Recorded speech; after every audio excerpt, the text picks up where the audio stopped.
Fitness Systems Module 6 Program Design. Basically, this is bringing it all together. Kind of a recap of what we talked about. There's another word I really wanted to emphasize out there, which is called periodization. It's a way to change things up, if you will, to help keep the body shocking and to continue to see results. Again, if we look at it from the beginning, and I said a lot of this in our last module, but following the sequence that we went over, first things first, your pre-activity screening, right? Make sure that they're safe enough to continue on. So if somebody comes in and they do their PAR-Q, and they have shoulder issues, or if they have back pain, or if they have popping inside their knee, you're going to want to know when to say, I'm going to have to refer you back to your doctor because you don't want to make things any worse. Okay, so pre-activity screening, very, very important. Fitness assessment, obtain those baseline measurements. Okay, it's hard to make goals. It's hard to seek out a new destination if you don't know where you're starting from. Okay, so baseline measurements, very important. Overhead squat, see if they have movement impairments. If they have movement impairments, do what you can do to implement a corrective exercise strategy to address those movement impairments. You don't want to get them, doing a bunch of plyometrics, jumping out in your power phase, and they still have a lot of those movement impairments. You don't want to further encourage them movement impairments.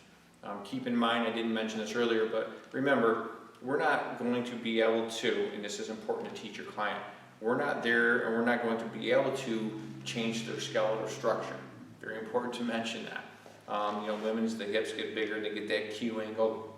But what we're trying to do is help them obtain their optimal functional movement abilities. Okay, so again, you can't change the skeletal structure, but we can do to at least try to address the movement impairments to the best of our abilities to help them achieve their optimal functional abilities. So after you've gone through the corrective exercise protocols, then you're going to move on to your stabilization. Remember, good core stabilization, good joint stability. Think about that genesis, the force production, bouncing off the ground-based reaction forces, minimizing how many force leaks we have throughout that kinetic chain so that their performance is optimal. And then you go into your strength training. So now we're looking at increasing the lean body mass, decreasing the body fat, increasing the strength of all the tissues of the body, including bone, muscle, tendon, joint capsules, and then moving on to your power training to allow them to be more reactive and to help speed up the communication between their brain and the rest of their body. And then from there, you can go on to the specificity type of training.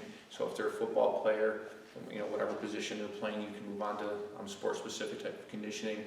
Or if it's an elderly patient that has specific goals, or somebody in their 40s or 50s that wants to get back into skiing or something, you can work their way up to that point where now the specificity would be conditioning specifically for skiing. So it's a very, again, systematic, progressive approach to help them obtain their goals as safely and efficiently as possible. You have everything I have laid out for you. I've provided templates. I'm sending them in a Word document so that you can actually go in there and change your, you can take my logo out and put your own logo in.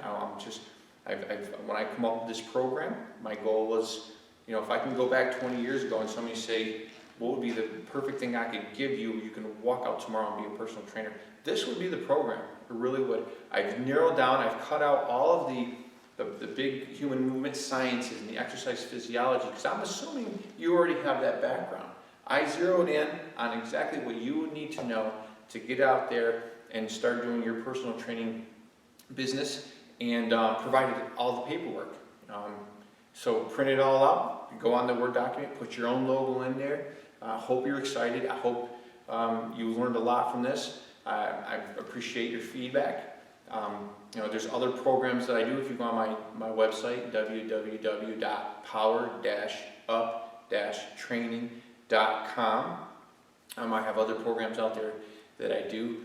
You can certainly jump on there and check things out. Again, my Facebook page is Power Up Health Fitness Performance, and start talking with me. Hopefully I can help you out, or you can give me some information, and I feel that I learned just as much from you guys and from my clients that I can ever provide to you.